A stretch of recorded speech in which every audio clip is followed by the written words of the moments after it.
Dear Lisa, I took a boat ride from Grand Prince Hotel Hiroshima and I arrived at an island of the gods. The autumn foliage was divine, simply wonderful. Riding on the Red Arrow, there was another wonderful place near Tokyo. This primeval scenery can only be described as wonderful. Let's come here together someday. Smiles ahead. Seibu Group.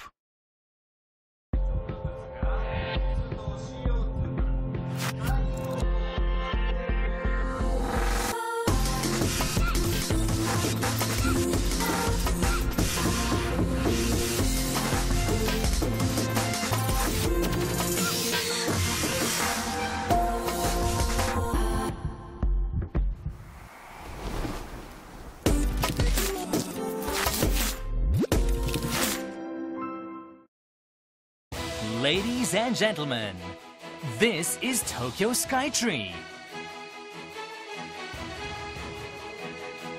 Be awestruck by the panoramic view. There are so many other fun things to do after you've enjoyed the view. Ladies and gentlemen, let's go, let's enjoy. This is Tokyo Skytree.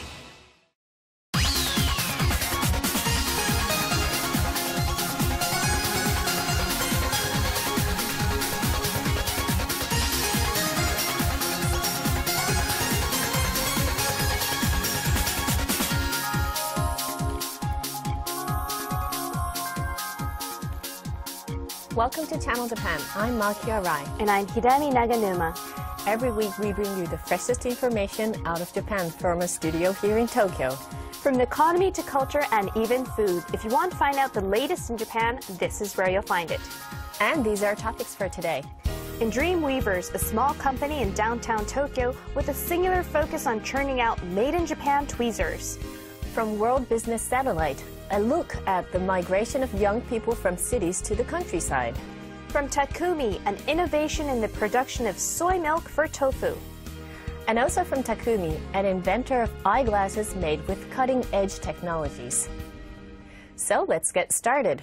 First up is Dream Weavers, in which we introduce the one-of-a-kind techniques and technologies of Japan's small and mid-sized companies.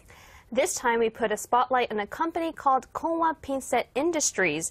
It makes tweezers for medical industrial use, and it's located in Katsushika, Tokyo, and has been focused on keeping its production in Japan. Well, I understand the company produces about 70% of all the tweezers made in Japan now, but the business was struggling at one point. Yes, after the 2008 financial crisis, sales dropped to about a third of what they were before, and the company even had to face whether to close down the factory or not.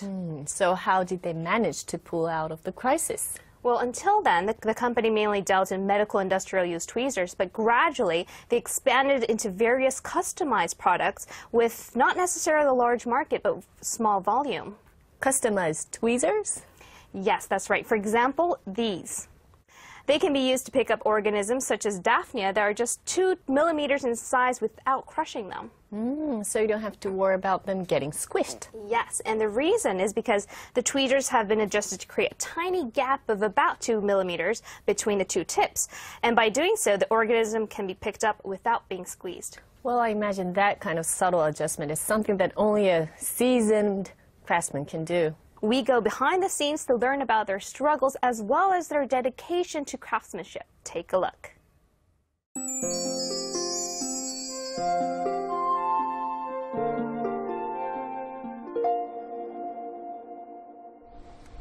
A hospital in Chiba Prefecture. On this day, a woman suffering from kidney problems is undergoing a procedure for hemodialysis treatment.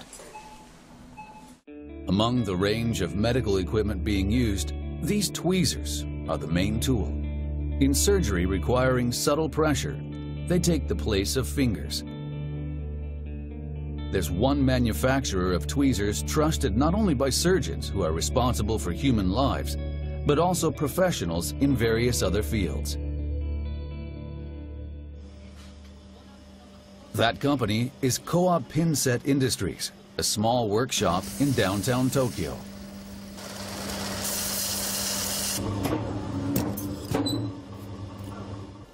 In an industry where most manufacturing has shifted overseas, the company continues to insist on made-in-Japan products. Behind that singular focus is the story of a bitter struggle endured by the second-generation president. If I can continue making these tweezers, then I can help people in need. I was determined to remain faithful to craftsmanship. In his tears, a dedication to craftsmanship.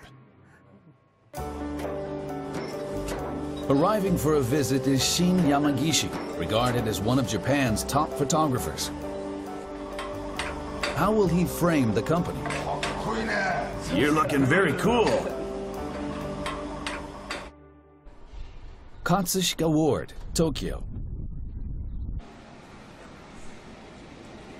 In one section of this downtown residential district is Kowa Pinset Industries. They have 8 employees and generate annual sales of about 100 million yen. It is a modest-looking workshop. From medical to industrial use products, as well as custom-made ones. So how are their tweezers actually made?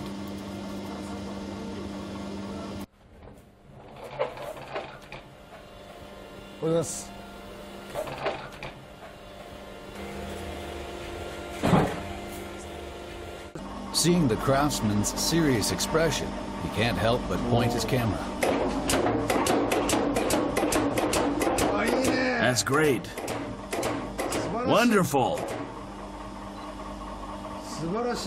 Very cool. Do I look good? You got a great look, a young hopeful who's aged a bit.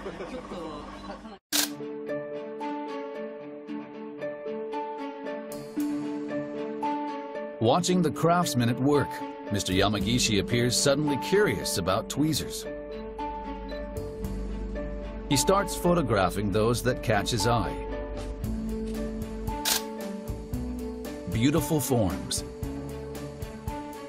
I'm curious about this. What's it used for? This is to grasp small things. The ends are curved, so you can use them in tight spaces. The tweezers that fascinated Mr. Yamagishi. They look almost like the hands of an insect. Kowa Pinset Industries was founded in 1952. From the bursting of the bubble economy to fierce price wars and prolonged deflation. Throughout, the company has continued to make high-quality tweezers.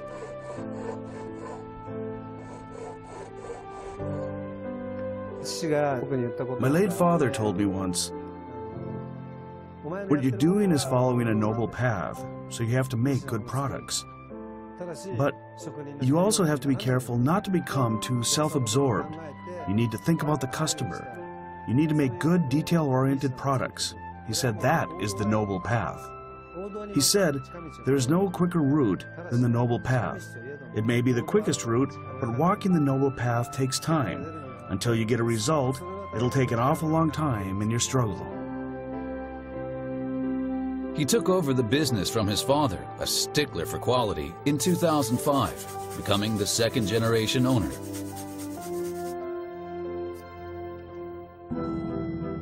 But then in 2008, he faces his biggest challenge: the financial crisis. I used to see news reports about companies that said sales fell 30%, that they couldn't carry on.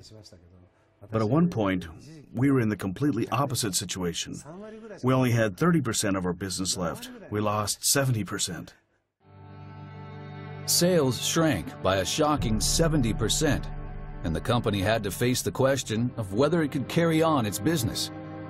And an even bigger blow. His father, who was company chairman, passed away in February 2011 at the age of 84. I didn't know what to do.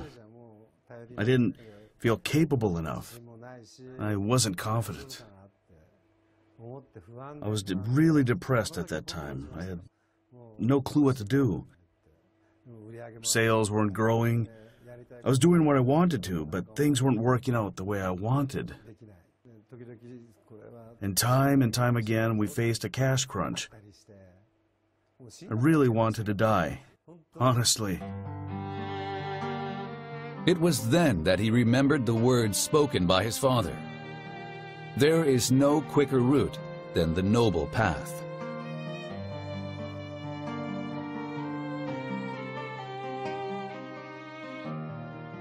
Right before he passed away, he looked straight into my eyes and said, "Make products that won't embarrass a craftsman's spirit." Then he passed away. Soon after his father died, the great earthquake and tsunami struck. This was to be the turning point for the company. The great earthquake and tsunami happened right after my father died. It was an extremely difficult time, and the whole of Japan was heartbroken. I felt everyone was struggling, that it wasn't just me. So I decided I need to focus on tools that can help people who might die, who are on the verge of death. Even if what I make isn't used widely in the medical field, I felt as long as I continued making it, I could help people in need. I wanted to continue making things honestly, without deception. The company was in the worst possible crisis. But it made a big decision to stage a turnaround. In addition to their bread-and-butter business of medical use and industrial tweezers,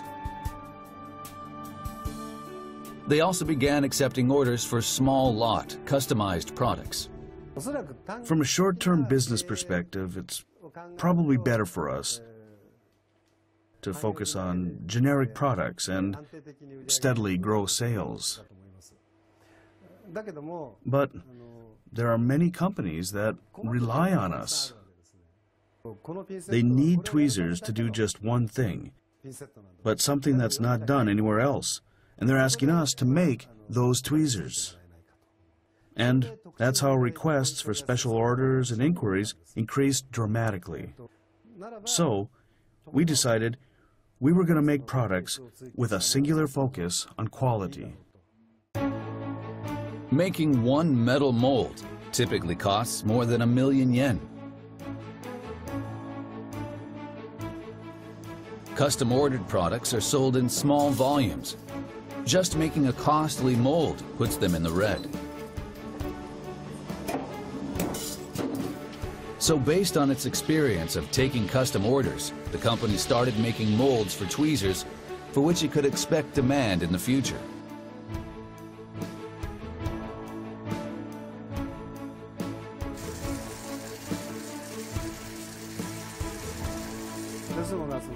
The reason why we decided to focus on custom-made products is because we felt we could use the various existing molds efficiently. And with those, we would be able to develop new products and prototypes without incurring any additional costs related to molds. Currently, they have more than 200 molds in stock. They are now able to handle custom orders with just minor adjustments. Their custom-made tweezers gained widespread recognition and have become the company's core business. And last year, they returned to the black for the first time in 6 years. Please, go up! Mr. Yamagishi has decided to gather all the employees after work hours for a group photo. Looking good. Look at me and say cheese. Good. This is the last one.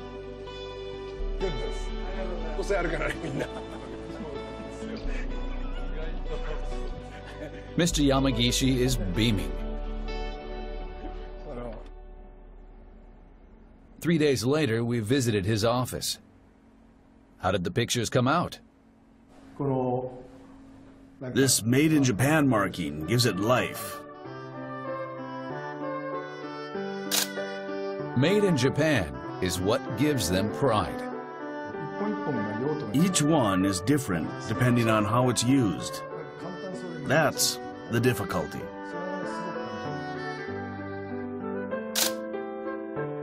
The quickest route is the Noble Path. But conquering the Noble Path takes time. By continuing to make these tweezers, they can help people in need. That spirit resides in each pair of Kowa tweezers.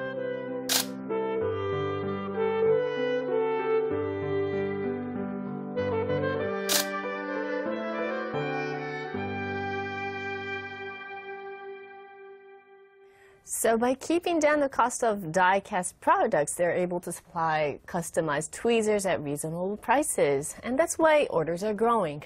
Yes, in the beginning, they decided not to think too much about profitability, but focus on providing product with solid quality to customers who really needed them. And as a result, customized tweezers became a major driver of sales. Well, I really hope they can continue delivering high-quality tweezers to companies that really rely on them.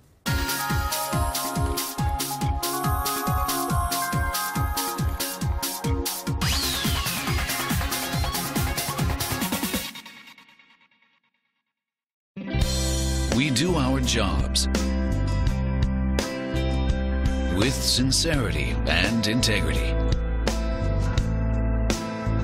to make a better living environment for the people and our society. Today's work, tomorrow's heritage. Shimizu Corporation.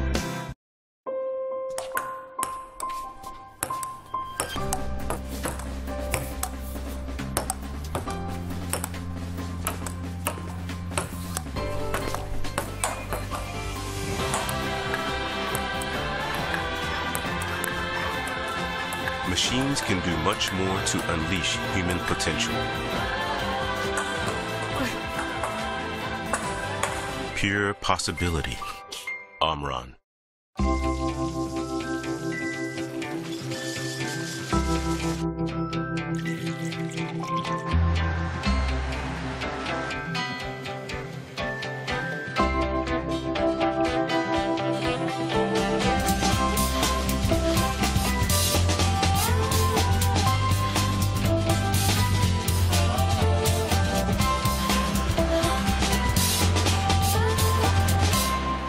Mitsui & Company.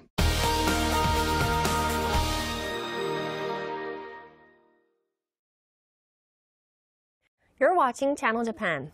Next, we have an episode from TV Tokyo's World Business Satellite. So, Naganuma-san, what's the topic? We'll be looking at the migration of young people. Now, in recent years, a growing number of people in their 20s and 30s have been moving from cities to outlying regions, and local governments are hoping that these new arrivals will help reinvigorate local areas.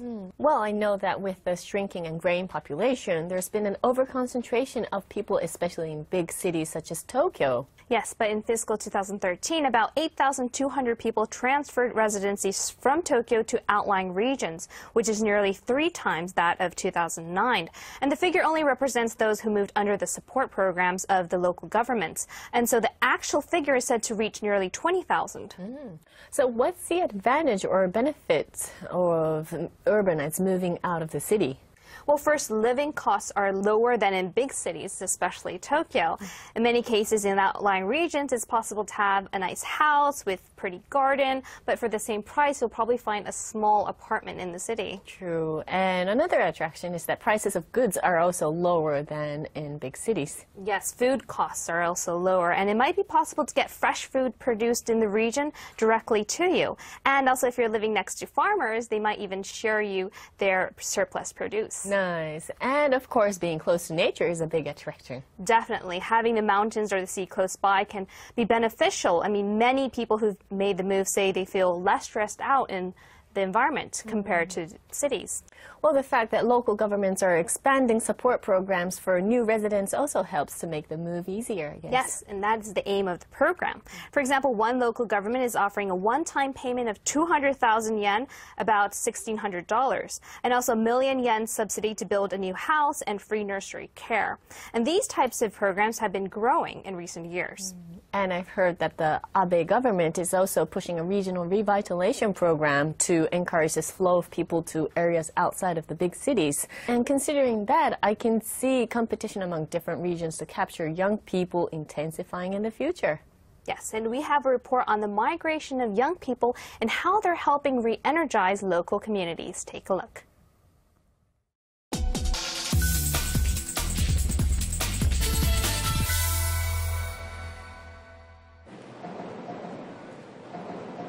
One Sunday in late April, a certain event was taking place in central Tokyo. We'd first like you to come to Sado for even just a short stay. Participating were 5 towns and villages in Niigata Prefecture. The aim was to promote local attractions and get Tokyo residents to relocate to the prefecture. Noticeable at the venue were young people. In fact, a growing number of urbanites in their 20s and 30s are said to have dreams of relocating and working in outlying regions. In 2008, they accounted for 16% of all people who expressed a desire to make the move. But that figure increased to 30% last year.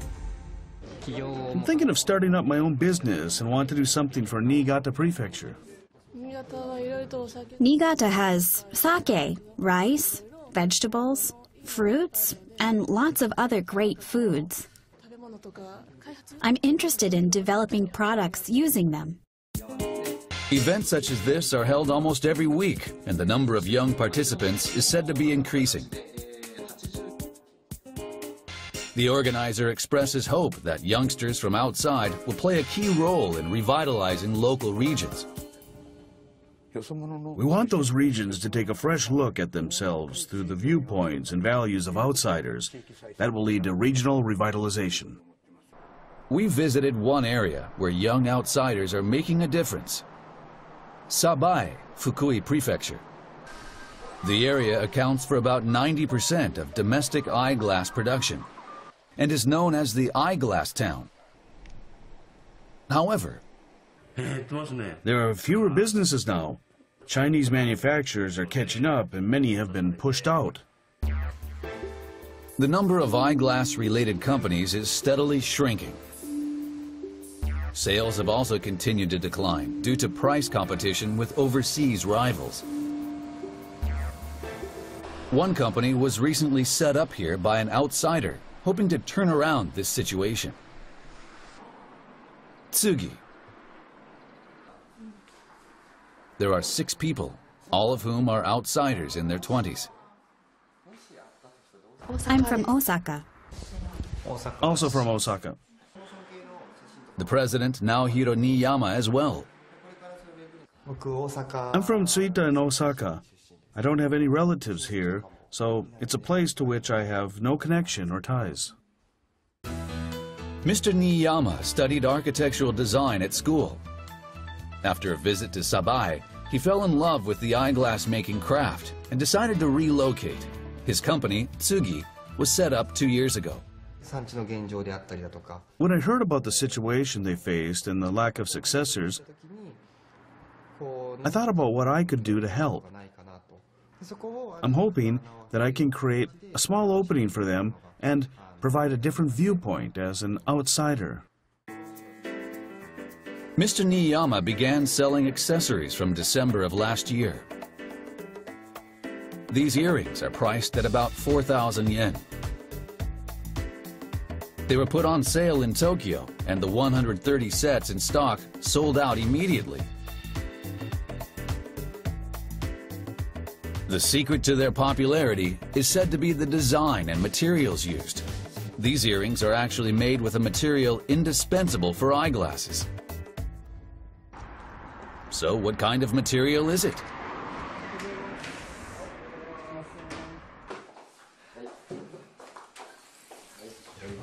This is acetate.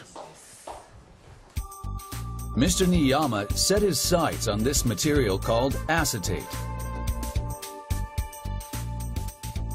It is often used for the frames of high-end eyeglasses. Acetate originates from cotton. It is a light and naturally derived material, something he thought could be made into earrings. Sabae is the center of domestic eyeglass production. So, I want to use that as an advantage and make something fun. I sense that kind of possibility here.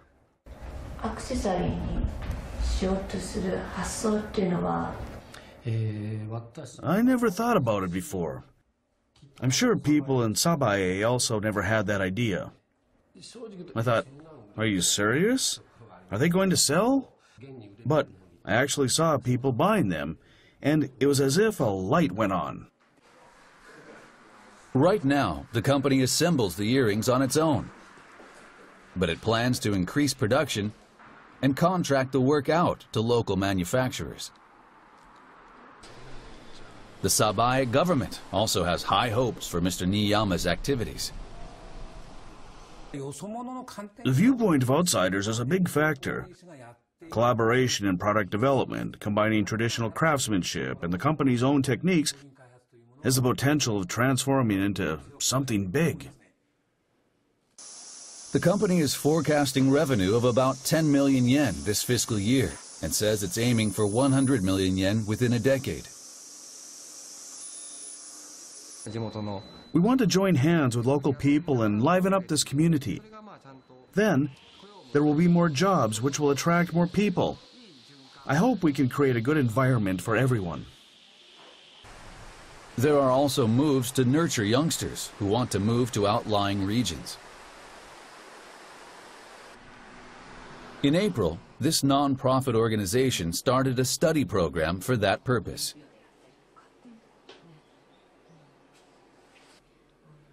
Miho Kono is one of the students. She's originally from Kumamoto Prefecture. At school, she majored in regional sociology. She has long been interested in local communities and decided to enroll in this program. I don't have a particular region in mind, but in the future, I hope I'll be able to put down roots somewhere and become involved in the community. The program teaches students how to identify local attractions.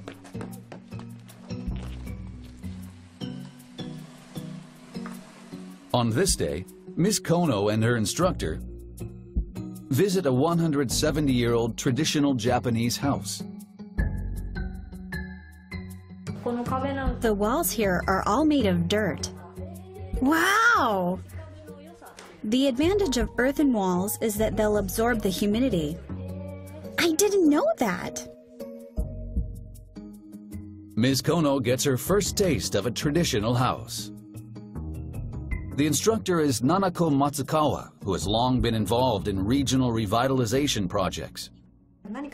When you want to draw people in, you shouldn't just build something new, a new facade.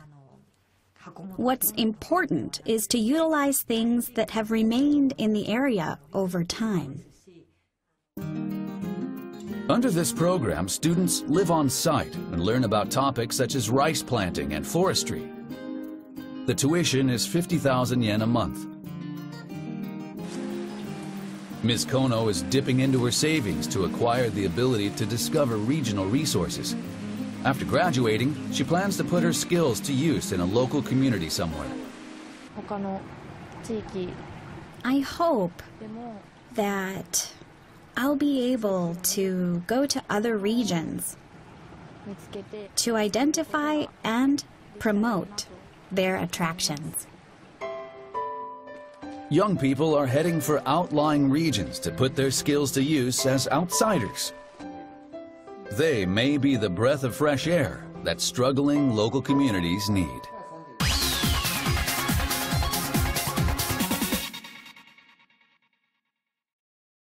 Man, Look at all these cars. Hey, have you heard, by the way? The Japanese company Kobelco is working to make the world's cars lighter. So what does that mean? Kobelco is using aluminum and steel technologies to make car parts and bodies lighter around the world. Ah, Japanese technology. The country of karate. Ha! Ha! Ha! Why do we always do that? I don't know. The talk of the world. Kobelco.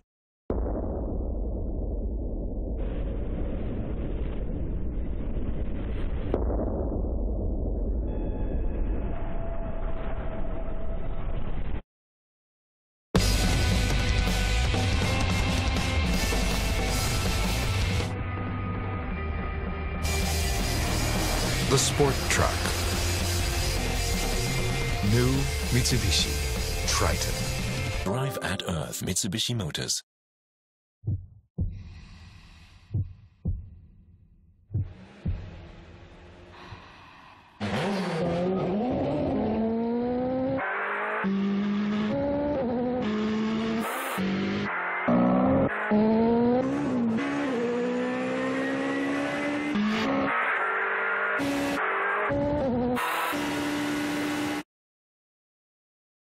Potenza.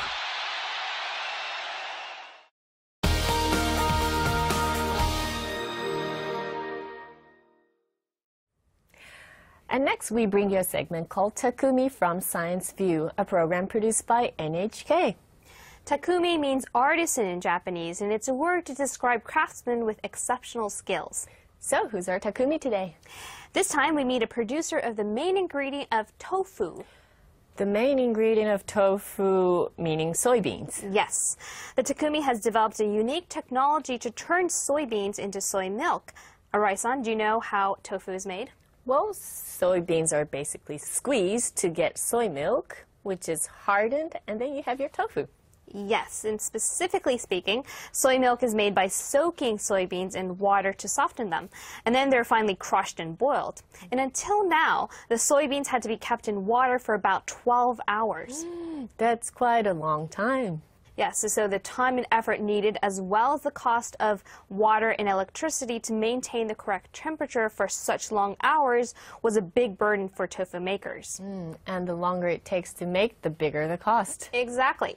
So the Takumi had a brilliant idea. He developed a soy milk manufacturing plant that shortened production times by 1/60th. 1/60th. That's a huge improvement. It is. But it took 5 long years of trial and error. Take a look.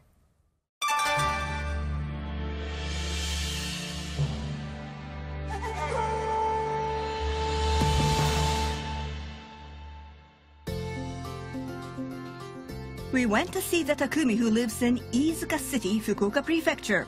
This city once had a thriving coal industry. Hi, I'm Michelle. Do you know what this is? It's a tofu. It's been eaten in Japan for centuries. And the tofu is made from this, soy milk. Today I'm going to meet a Takumi or innovator who came up with a new and extraordinary way to make soy milk. The place smells great, and look at all the machines here. Hello, nice to meet you. Hello, I'm Shinkai. This is today's Takumi, Setsuo Shinkai. And this is the soy milk production plant that he made.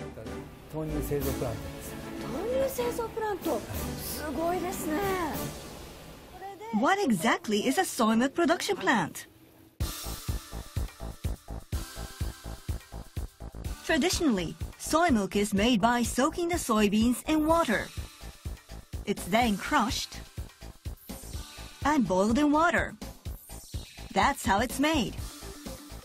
The Takumi set his sight on the soaking process. There was a problem here that he wanted to solve. To start with, the process took too long. The soybeans had to be soaked in water for over 12 hours until they were soft enough to be crushed. During this stage, some of the amino acids and minerals that gave the tofu its flavor would be lost. Until now, it was accepted as an unavoidable part of the process. But the Takumi found a solution to this issue. I decided to crush the beans first and then boil them. We were surprised to learn that Shinkai's soy milk production plant does away with the soaking process. We asked to see how it was done. Whoa! Look at how the beans are sucked up! Raw soybeans are sucked up into the plant and ground coarsely. It's then mixed with water and the soybeans become even smaller during this process.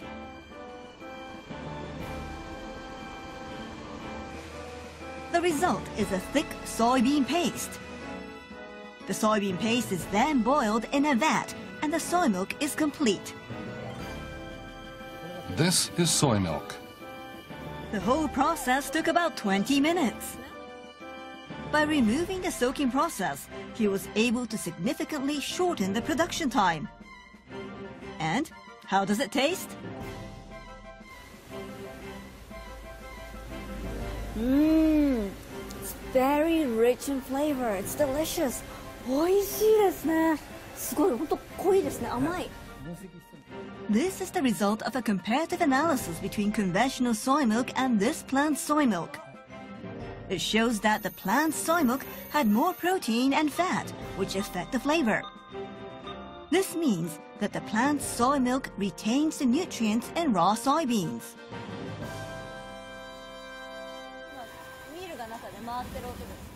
However, developing this plant took a lot of trial and error.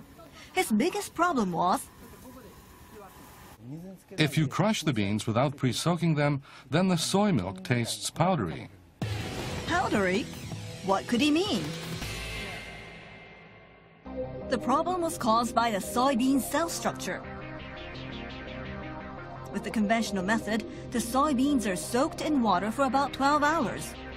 During this time, the water soaks into the soybean's cell structure until the soybeans are 3 times their original size.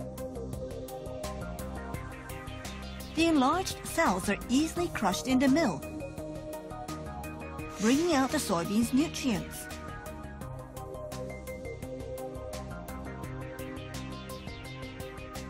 However, in raw soybeans, the cells remain small and hard. The mill is unable to completely grind down the cells. As a result, the unbroken cells give off a powdery taste, and the flavor components remain trapped inside. Shinkai realized that he had to come up with an original idea. I thought that it would be easier to extract the nutrients and flavor if the soybeans were cut up into small bits. Chop up the soybeans? That was the solution that the Takumi came up with. The machine he showed earlier doesn't just mix the soybeans, but it also chops them up.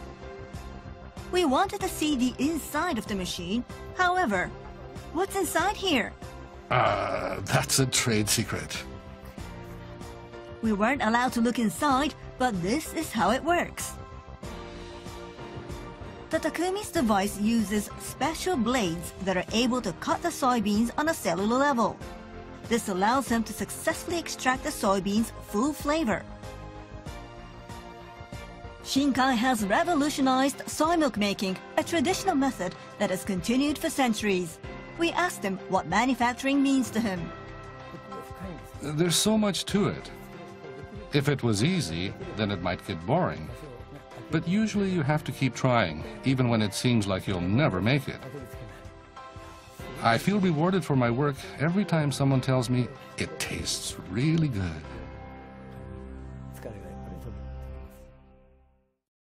Shortening the time needed for production by so much is amazing by itself, but I thought it was also interesting that the umami or the flavor of soy milk is higher when the soybeans aren't soaked. Yes, I thought so too. And nowadays you can find Japanese tofu in stores and restaurants in South Korea, China, and across Asia.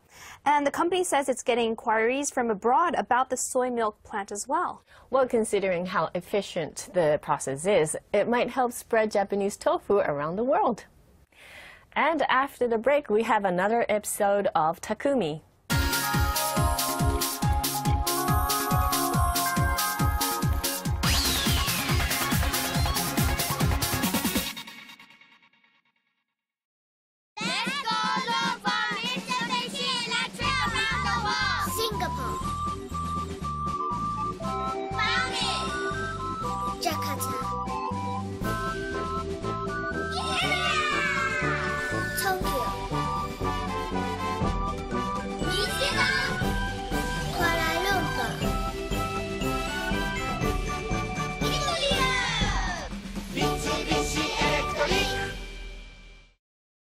Let's paint a vision, your imagination. It started moving round the world. Dream car. Let's paint a vision, your imagination. It started moving round the world. From a sketch on a piece of paper. Come together now. Dream car.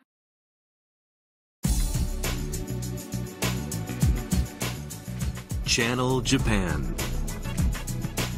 Your source for the voices and views of people and businesses across Japan. The latest reports on Japanese companies, culture, and technology. Find out what's happening on the ground. Every week, direct from Tokyo, Channel Japan.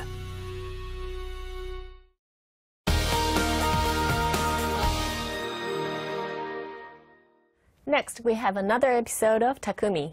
This time we'll be introducing a Takumi of eyeglasses. Arai-san, do you wear eyeglasses? Well, actually, I have good eyesight, so I don't wear them usually, but I do wear them as a fashion.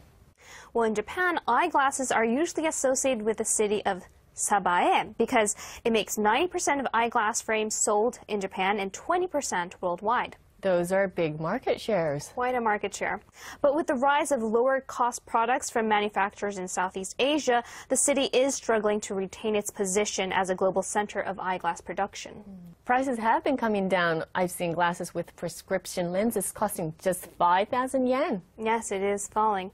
And so our Takumi will be introducing this time is competing against low-cost producers by offering value-added features. Take a look.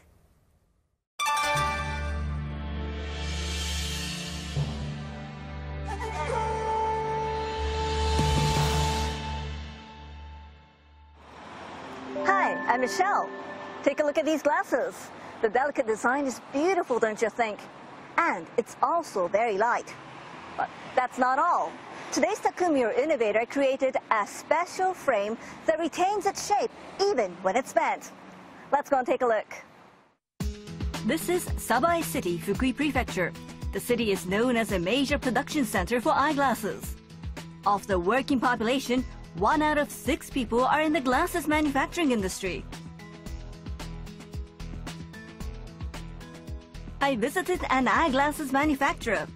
Here they do everything from producing the parts to assembling the pieces.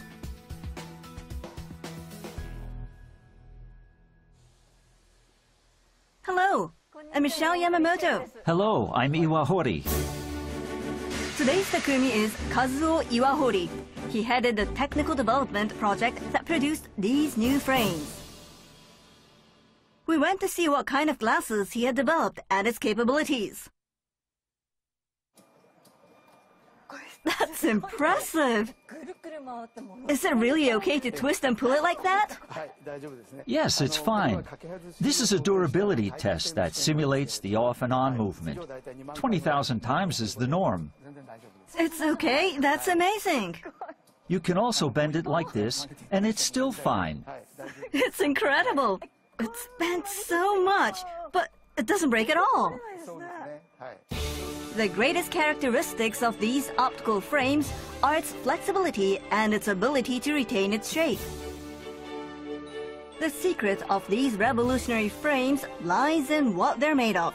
The Takumi had focused on a new material and developed it. But why did an optical frame maker decide to develop a new material? Here's the reason. From the 90s, European companies began entering the market and promoting their high-end brand names. Then, a fierce price competition began with China.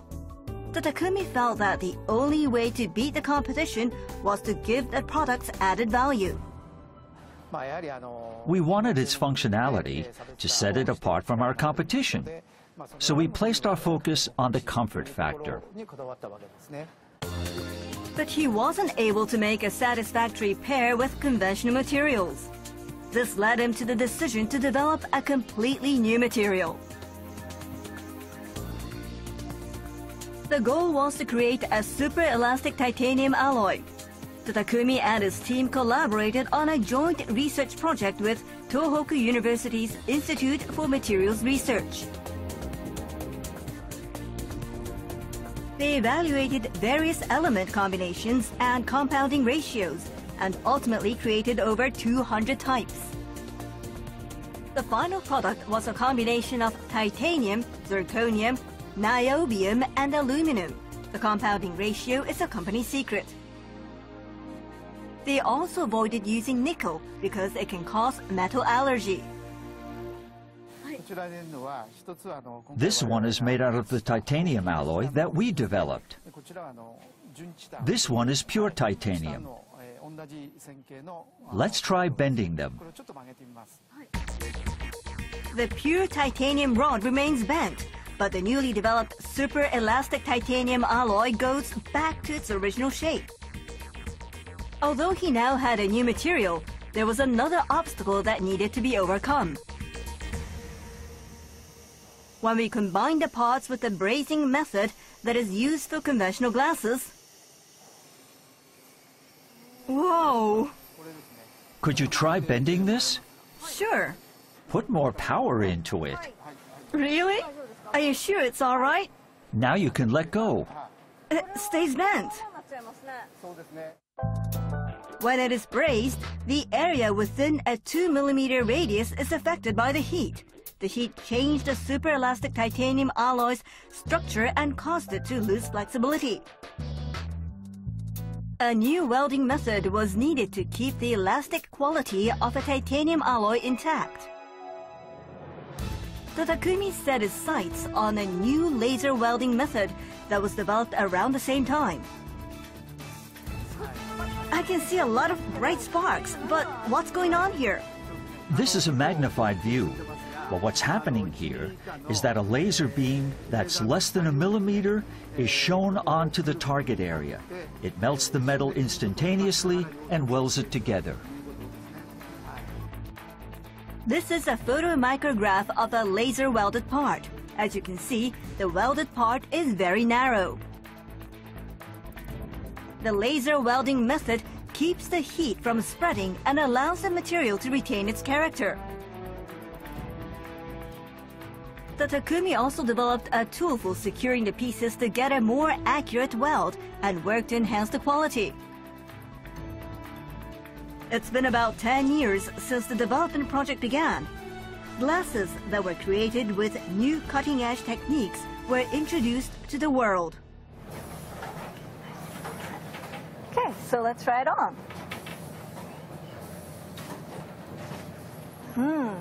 It's very light and very comfortable. It's really easy to wear. We asked him what he focused on the most in developing these glasses. It was to find the best way to combine our techniques and extensive experience to create a product that would please our clients. And at the same time, to find the right elements that would help us remain competitive and come out as a leader in our industry. Naganuma-san, it's amazing that the frames can be bent that much and still retain their shapes. And it's all because they developed a new type of titanium material on their own and incorporated a laser technology to process it. Yes, it was amazing, wasn't it? And because of the titanium material that they invented is lightweight, durable, and rust-resistant, the company has been able to expand into the medical field as well. And that brings us to the end of this edition of Channel Japan. We have much more in store for you, so join us again next week.